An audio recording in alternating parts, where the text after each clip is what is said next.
अस्सलाम वालेकुम मोअज़्ज़िज़ सामीन, मैं हूँ आपके साथ किरण नोमान। पेश खिदमत है उमैरा अहमद का एक मशहूर नावल ज़िंदगी गुलजार है। अगर आप लोगों ने मेरा चैनल अभी तक सब्सक्राइब नहीं किया तो प्लीज़ सब्सक्राइब कर लीजिए और साथ ही बेल आइकॉन को भी प्रेस कर दीजिए ताकि आइंदा आने वाली नई अक़सात, नए अफसाने और कहानियाँ आप तक जल्द पहुँचते रहें। मज़ीद ये कि आप अपनी आरा अपने कमेंट्स के ज़रिए मुझ तक पहुँचा सकते हैं। तो चलिए बढ़ते हैं अपने नावल की तरफ। नहीं, ऐसा नहीं है, वो मुलाकातें इतनी अच्छी नहीं थीं कि उनके बारे में बताया जाता। मैंने अपनी पोजीशन क्लियर की। तुमने कश्यप से इस मामले में बात की? पहले अपने वालिदैन से तो बात कर लूँ, फिर उससे भी कर लूँगा। इसका मतलब है वो तुमसे शादी पर तैयार है। उन्होंने मेरी बात का उल्टा मतलब लिया। शादी तो दूर की बात है, वो तो मेरी शक्ल भी देखना पसंद नहीं करती। मगर जाहिर है उसके वालिदैन मेरे जैसा प्रपोजल कहाँ रद्द कर सकते हैं। मैंने उनके साथ साथ खुद को भी तसल्ली दी। अगर वो तुम्हारी शक्ल देखने पर तैयार नहीं है तो शादी के लिए कैसे रजामंद होगी? फिर ये तुम्हारी खुशफहमी क्यों है कि उसके वालिदैन तुम्हारा प्रपोजल रद्द नहीं कर सकते? वो माँ बाप पर इंहिसार करने वाली कोई 16-17 साल लड़की नहीं है, मैच्योर है, एक अच्छे ओहदे पर फाइज है। उसके वालिदैन उसकी मर्जी के बगैर कुछ नहीं कर सकते। और ये भी हो सकता है कि उसकी कहीं मंगनी हो चुकी हो। इसलिए बेहतर है कि तुम कश्यप से बात कर लो। ये ना हो कि तुम्हारे वालिदैन तुम्हारा रिश्ता लेकर जाएं और उसकी शादी में शिरकत करके वापस आएं। वो वाज़ेह तौर पर मेरा मजाक उड़ा रहे थे। लेकिन अब मैं मामा से बात कर चुका हूँ और वो डैडी को भी बता देंगी, इसलिए भी आप उनसे तो बात करें। मैं लंच से कुछ देर पहले सर इब्रार के साथ घर पहुँच गया था। डैडी अभी घर नहीं आए थे। मामा सर इब्रार को देखते हुए परेशान हो गई थी। वो जान गई थी कि मैं उन्हें क्यों लाया हूँ। अंदर से वो यकीनन पेचताब खा रही होंगी, मगर बज़ाहिर उन्होंने बड़ी खुश दिली से सर इब्रार का इस्तकबाल किया था। डैडी सर इब्रार को देखकर काफ़ी हैरान हुए थे, क्योंकि वो कभी भी इस वक्त उनसे मिलने नहीं आते थे, मगर उन्होंने वजह नहीं पूछी। लंच के बाद सर इब्रार ने डैडी से कहा था, जुनैद मुझे तुमसे कुछ काम है। डैडी उन्हें लेकर स्टडी में चले गए और मैं अपने कमरे में। तकरीबन 1 घंटे के बाद मुलाजिम मुझे बुलाने आया था। जब मैं स्टडी में गया तो वहाँ मुकम्मल खामोशी थी। किसी ने मुझे बैठने के लिए नहीं कहा। मैं खुद ही एक कुर्सी खींच कर बैठ गया। तो शादी से इनकार की वजह ये थी। अगर आज ये वजह बता सकते हो तो 7 साल पहले भी बता सकते थे। इतने इंतजार की क्या ज़रूरत थी? डैडी ने मेरे बैठते ही कहा था। मैं पिछले 7 साल से उसके बारे में लाइन था। फिर मैंने कभी उसके बारे में कभी इस अंदाज में सोचा भी नहीं था। अब ऐसा हुआ है तो मैंने आपको बता दिया है। मैं तुम्हारी इस एक्सप्लेनेशन को नहीं मान सकता, मगर ये सच है। हाँ, बहुत सच्चे हो तुम। दुनिया तुम्हारे सच की वजह से ही तो चल रही है। मगर मैं एक बात वाज़ेह कर दूं, मैं कतन भी शादी के लिए रजामंदी नहीं दूंगा। हाँ, अपनी मर्जी करना चाहते हो तो कर लो, मगर हमसे कोई ताल्लुक ना रखना, और तुम्हें इन सब आसाइशात से भी दस्तबरदार होना पड़ेगा। उन्होंने एकदम ही अपना फैसला सुना दिया था। ठीक है, आप यही चाहते हैं तो ऐसा ही सही। मैं इन आसाइशात के बगैर भी रह सकता हूँ। इतना हौसला है मुझ में कि मुश्किल वक्त का मुकाबला कर सकूं। कहना बहुत आसान है, करना इतना ही मुश्किल। मुश्किल वक्त का मुकाबला तुम करोगे? तुम्हें मुश्किल वक्त सिर्फ कहना आता है। कभी मुश्किल वक्त देखा है तुमने? कभी कोई तंगी देखी है? किसी चीज़ के लिए दिल मारना पड़ा तुम्हें? तुम्हें मालूम है कि एक साल में कितना खर्च करते हो तुम? ये जो कपड़े हैं ना तुम्हारे जिस्म पर, ये तुम्हारी 2 माह की तनख्वाह के बराबर की कीमत के हैं। और ये जो घड़ी बांधी हुई है ना तुमने, इसकी कीमत तुम्हारी 6 माह की तनख्वाह के बराबर है। बात करते हो मुश्किल वक्त गुजारने की, ज़रा अपने 1 माह के अखराजात की लिस्ट तो बनाओ और देखो कि तुम्हारी तनख्वाह से इनमें से कौन से अखराजात पूरे हो सकते हैं। अपनी तनख्वाह से तो तुम एक दिन नहीं गुजार सकते। आखिर कौन कौन सी शाखर्चियाँ छोड़ोगे? ठीक है, आपने मुझे बहुत कुछ दिया है, मगर आपने यही सब कुछ अपनी दूसरी औलाद को भी दिया है। मुझे दूसरों से ज़्यादा कुछ नहीं दिया। और फिर आपके पास दौलत थी तो आपने मुझे आसाइशात दी, ना होती तो कभी ना देते। और कोई इतना बड़ा एहसान नहीं किया आपने। सब माँ बाप अपने औलाद के लिए यही सब कुछ करते हैं। मैं भी करूँगा, लेकिन मैं आपको साफ साफ बता रहा हूँ, मैं ये फैसला अपनी मर्जी से करूँगा। मैं अपनी ज़िंदगी को अपने तरीके से गुजारूँगा। आप अगर ठीक है, जैसा तुम चाहते हो वैसा ही होगा। अब यहाँ से चले जाओ। डैडी ने मेरी बात काटकर बड़ी दुरुस्तगी से मुझे कहा था। आप मुझे मैंने कुछ कहने की कोशिश की थी, मगर उन्होंने मेरी बात दोबारा काट दी। तुम्हें कुछ कहने की ज़रूरत नहीं है। तुम्हारी मज़ीद बकवास सुनने का हौसला नहीं है मुझ में। अब यहाँ से जाओ। मैं बड़ी खामोशी से वहाँ से उठकर कमरे में आ गया था। बहुत अजीब से जज्बात हैं इस वक्त मेरे। मुझे उनकी इस रजामंदी की ज़रा से खुशी नहीं है। मैंने उन्हें बहुत हर्ट किया है। मैं ऐसा नहीं करना चाहता था, मगर पता नहीं ऐसा कैसे हो गया। शादी के लिए कश्यप क्यों मेरे जहन में आई, मुझे ये भी पता नहीं। बहुत सी चीज़ें, बहुत सी बातें, बहुत से फैसले बस ऐसे ही हो जाते हैं, ना जानते हुए, ना चाहते हुए। 20 अप्रैल। मैं सोच भी नहीं सकती थी कि 7 साल बाद ये शख्स दारुन जुनैद मेरे लिए दोबारा अजाब बन जाएगा। इस कदर ढीठ और कमीना आदमी मैंने पूरी जिंदगी में नहीं देखा। आज मैं बहुत थकी हुई थी। एक बड़ी सियासी लीडर की पब्लिक मीटिंग के इंतजामात का जायजा लेकर आई थी जब गैर मुतवक्किल तौर पर अम्मी का फ़ोन आ गया। अम्मी ने मेरी खैरियत पूछते ही मुझसे कहा था, तुम्हारे लिए एक बहुत अच्छा रिश्ता आया है। उनकी बात मुझे गैर मामूली नहीं लगी। मैं जानती थी कि आजकल वो मेरे रिश्ते के बारे में काफ़ी फिक्रमंद रहती हैं। वो लोग बहुत आला ख़ानदान के हैं। मैं तो हैरान हूँ हमारे घर कैसे आ गए। अम्मी ने लंबी तमहीद बांधना शुरू की। अम्मी प्लीज़ मुख्तसर बात करें, तारीफ़ों के इतने लंबे पुल मत बांधें। मैं खाना खाकर जल्द अज जल्द सो जाना चाहती थी। वो लोग लाहौर से आए हैं, उनका बहुत बड़ा कारोबार है। ये उनका सबसे छोटा बेटा है। तुम्हारे वाले मजमून में ही एमए किया है उसने भी, और आजकल वजारत खारजा में अफसर है, इस्लामाबाद में होता है। वो अपना कार्ड भी देकर गए हैं, और लड़के का नाम जारून जुनैद है ना? मैं तब तक जान चुकी थी कि वो कौन हो सकता है। अम्मी हैरान हुई थी। तुम्हें कैसे पता? आप ऐसा करें कि कार्ड से उसके घर का नंबर मुझे बताएं और इस रिश्ते को भूल जाएं। कशफ, तुम क्या करना चाहती हो? अम्मी परेशान हो गई थी। कुछ भी नहीं, आप बस मुझे नंबर लिखवा दें। कुछ तवक्कुफ के बाद उन्होंने मुझे फ़ोन नंबर लिखवा दिया। फिर मैं इस फ़ोन नंबर पर रिंग करती रही। चंद बार नंबर मिलाने के बाद नंबर मिल ही गया था। किसी ने फ़ोन उठाया था। मैंने नंबर दोहराकर पूछा। जी हाँ, आपको किससे बात करनी है? जारून अगर घर पर है तो उसे बुला दें। जी वो घर पर हैं। आप कौन हैं? मेरा नाम साइमा है, मैं उनकी दोस्त हूँ। वह मुझे होल्ड करने का कहकर चला गया। कुछ देर के बाद रिसीवर में जो आवाज़ उभरी थी उसे सुनकर पहचानने में मुझे कोई दिक्कत नहीं हुई। वो जारून था। हेलो, आप कौन हैं?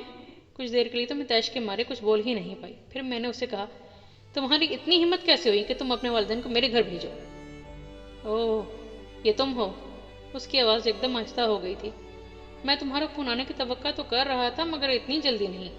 देखो, मैं इस वक्त खाना खा रहा हूँ। तुम कुछ देर बाद मुझे रिंग करना। मैं तुम्हें दोबारा फ़ोन नहीं करूँगी। मुझे सिर्फ ये बताना था कि आइंदा अपने वालिदैन को हमारे घर मत भेजना। इस मसले पर कुछ देर बाद बात करेंगे। चलो, मैं खुद तुम्हें रिंग कर लूँगा। मेरे कुछ कहने से पहले ही उसने फ़ोन बंद कर दिया। तकरीबन आध घंटे के बाद उसने मुझे फ़ोन किया था।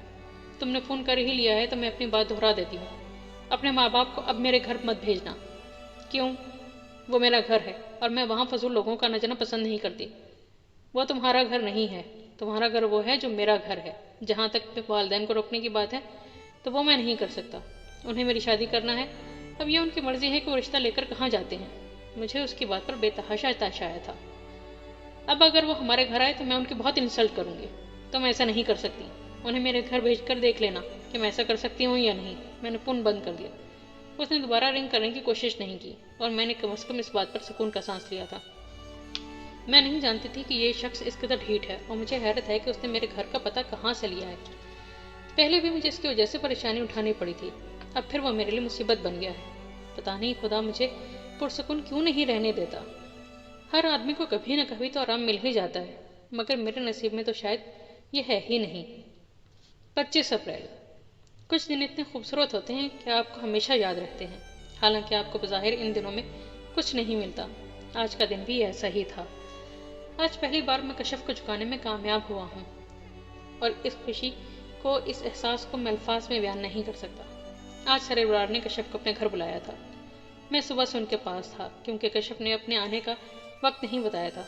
जब मुलाजिम ने उसके आने की खबर दी तो सर इब्रार ने मुझे साथ वाले कमरे में भेज दिया। मैं एक चेयर उठाकर उस कमरे के दरवाजे के पास ले आया और दरवाजे को थोड़ा सा खोल दिया ताकि उनके दरमियान होने वाली गुफ्तगू सुन सकूं। जहां मैं बैठा था वहां से उसकी पुश्त साफ नजर आ रही थी, लेकिन वो मुझे नहीं देख सकती थी, सो मैं खासा बेफिक्र था। रस्मी बातचीत के बाद सर इब्रार से उसने इस बुलावे की वजह पूछी थी। कशफ, एक दिन पहले जारून के पेरेंट्स तुम्हारे घर गए थे। सर इब्रार ने बात शुरू की। मैं उसका चेहरा नहीं देख सकता था, लेकिन उसके बोलने से अंदाजा हुआ कि वो काफ़ी हैरान थी। सर, आपको कैसे पता चला? उन्हें मैंने ही तुम्हारे घर भेजा था। तो फिर आज भी आपने मुझे इसीलिए बुलाया होगा?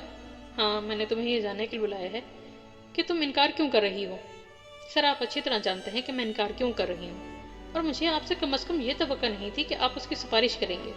उसके लहजे में शिकायत का अंसर था। देखो कशफ, अगर तुम्हारे इनकार की वजह सिर्फ वो वाक़या है तो ये कोई वजह नहीं है। वो सब माजी का हिस्सा है और माजी को भुला देना बेहतर होगा। फिर उसने तभी तुमसे माफ़ी मांगी थी, और अभी अगर तुम चाहो तो वो दोबारा माजरत کرنے کے لیے تیار ہے۔ اس ایک بات کے علاوہ تم کس بنیاد پر یہ پرپوزل ریجیکٹ کر رہی ہو؟ سر ابرار اسے قائل کرنے کی کوشش کر رہے تھے۔ سر آپ اس کی طرفداری کیوں کر رہے ہیں؟ کیونکہ وہ میرا اسٹوڈنٹ ہے، اور تم بھی، اور ہر ٹیچر اپنے اسٹوڈنٹس کی بہتری ہی چاہتا ہے، اور پھر میں اس سے زیادہ تمہاری بہتری کے لیے سوچ رہا ہوں۔ تمہیں اس سے اچھا شخص نہیں ملے گا۔ آپ اسے اچھا کیوں کہہ رہے ہیں؟ کیا صرف دولت اور خوبصورتی کی وجہ سے؟ یہ دونوں چیزیں کبھی مجھے انسپائر کرتی تھیں، اب نہیں۔ اب میری زندگی میں ان کی اہمیت کافی کم ہو چکی ہے، اور اس پرپوزل سے انکار کی واحد وجہ وہ واقعہ نہیں ہے، اور بھی بہت سی وجوہات ہیں۔ سر میں بہت عملی اور حقیقت پسند ہوں۔ میں ان لڑکیوں میں سے نہیں ہوں جو صرف یہ دیکھ کر شادی کر لیتی ہیں کہ امیر بندے سے شادی کر کے وہ مڈل کلاس سے اپر کلاس میں چلی جائیں گی۔ میری بہنوں کی شادی وہاں ہوئی ہے جہاں بے تحاشا پیسہ نہیں ہے، مگر وہاں ان کی عزت اور قدر ضرور کی جاتی ہے۔ انہیں یہ فکر نہیں ہے کہ پتہ نہیں ان کا شوہر کہاں ہوگا، کس کے ساتھ ہوگا، کیا کر رہا ہوگا۔ انہیں یہ مسئلہ نہیں ہے کہ ان کے شوہر کے افیئرز ہیں یا ایسی دوسری چیزیں، اور آپ ذرا ان کو لیں۔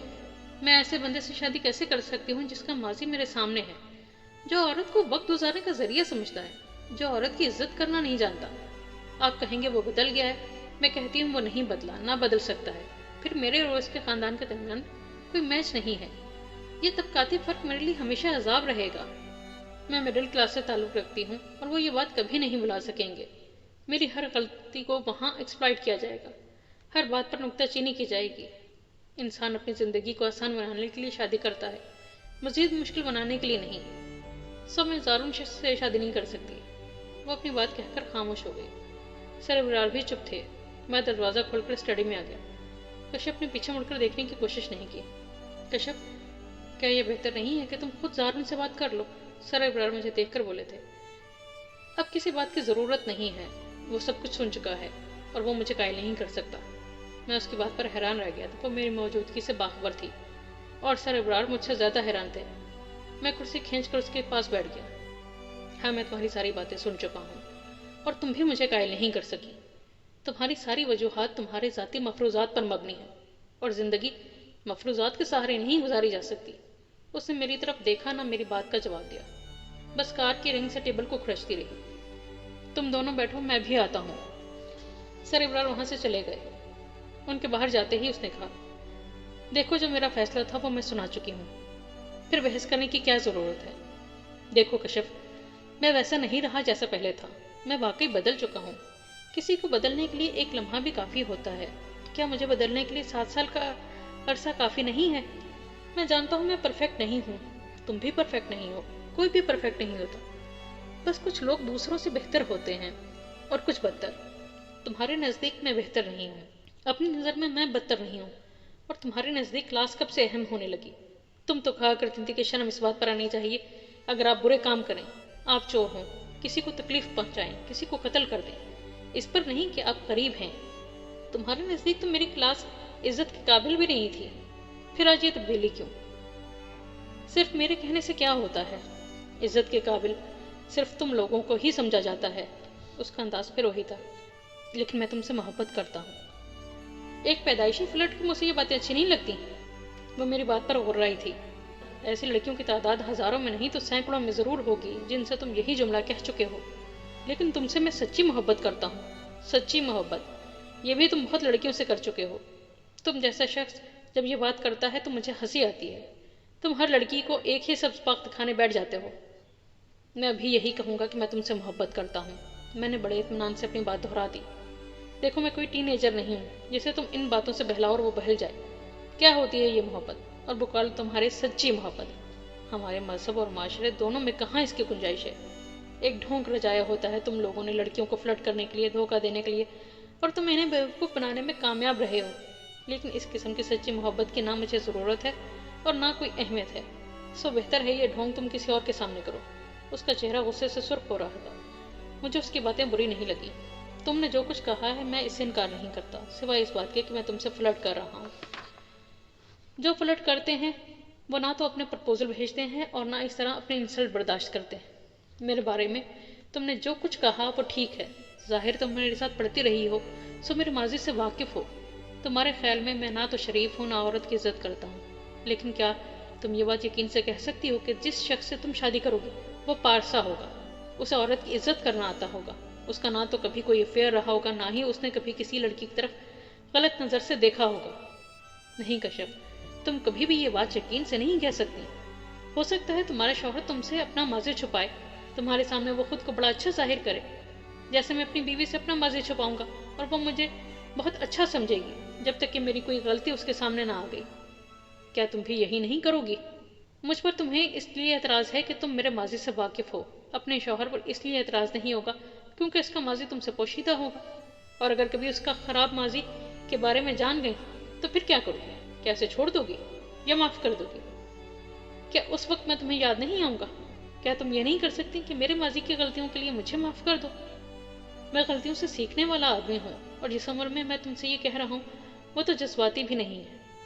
और टू बी वेरी फ्रैंक, मैंने कभी किसी औरत को ख़राब करने की कोशिश नहीं की। मैं औरत की इज्जत नहीं करता और अब भी नहीं करता हूँ, मगर मेरा रोमांस या अफेयर सिर्फ यहीं तक होता था कि मैं लड़कियों को तहाइफ देता, चंद डायलॉग बोल लेता, ड्राइव पर ले जाता या किसी होटल में डिनर के लिए। इससे ज़्यादा कुछ नहीं। मैंने कभी आखिरी हद पार करने की कोशिश नहीं की। कुछ पाबंदियाँ मैंने खुद पर लगा रखी थी और वो आज भी हैं।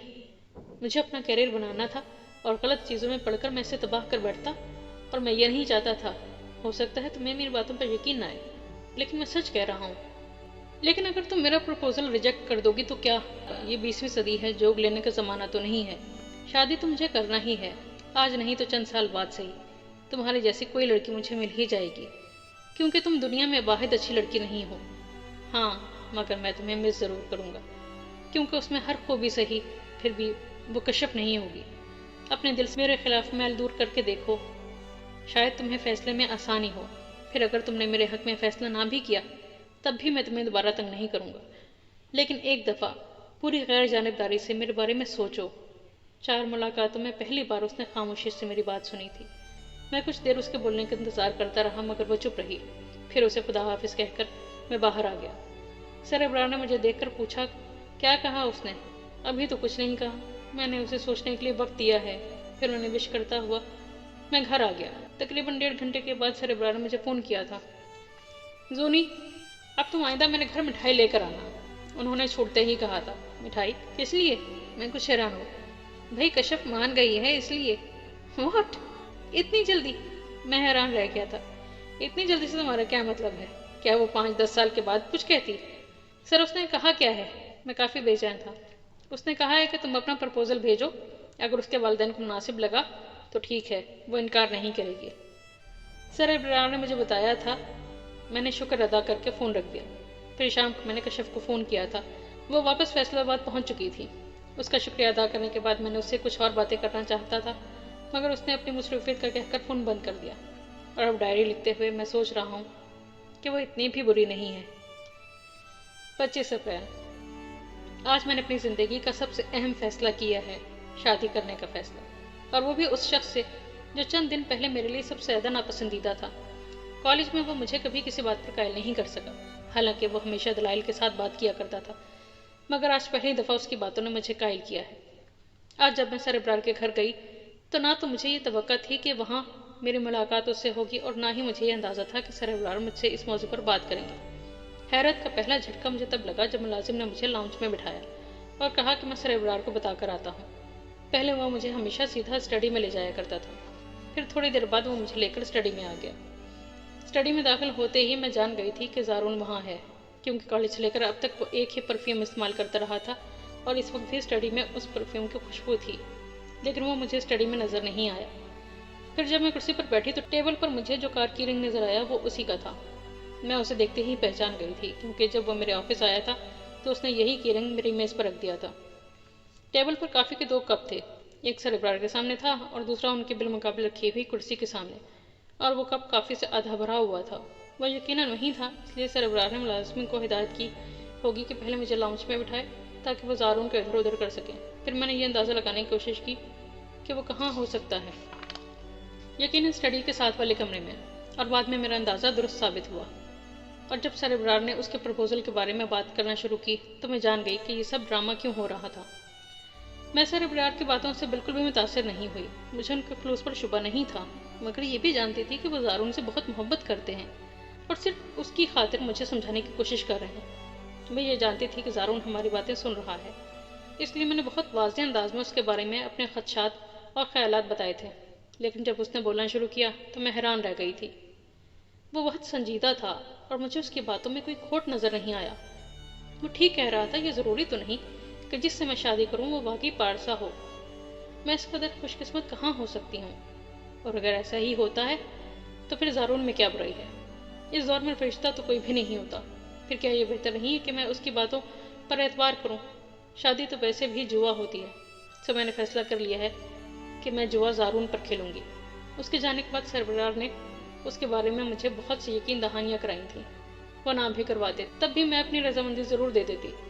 کچھ دیر پہلے اس نے شکریہ ادا کرنے کے لیے فون کیا تھا، شاید وہ کچھ اور بھی کہنا چاہتا تھا، مگر پتہ نہیں یکدم مجھے کیوں اس سے اتنی بیزاری ہونے لگی تھی۔ میں نے فون بند کر دیا تھا۔ میں ان لوگوں میں سے نہیں ہوں جن پر خدا مہربان رہتا ہے، اس لیے اگر یہ فیصلہ غلط ثابت ہوتا تب بھی میرے لیے شوق نہیں ہوگا۔ مجھے آزمائشوں اور مصیبتوں کی عادت ہے۔ ایک اور صحیح 16 اکتوبر۔ اس وقت رات 11 بجے ہیں اور میں غصے سے بے حال ہو رہا ہوں۔ پتہ نہیں کا شفقت کو کیا سمجھتی ہے، اسے کس چیز پر اتنا زوم ہے۔ کبھی کبھی وہ مجھے ایب نارمل لگتی ہے۔ میں صرف اس کی خاطر فیصلہ باد گیا تھا اور اس کا رویہ اتنا روڈ تھا کہ میں بیان نہیں کر سکتا۔ ایک بار پھر وہ مجھے پہلے کی طرح خود سر اور اکھڑ لگی۔ آج جب میں اس کے آفس گیا تھا تو مجھے توقع نہیں تھی کہ وہ مجھ سے دوبارہ وہی سلوک کرے گی۔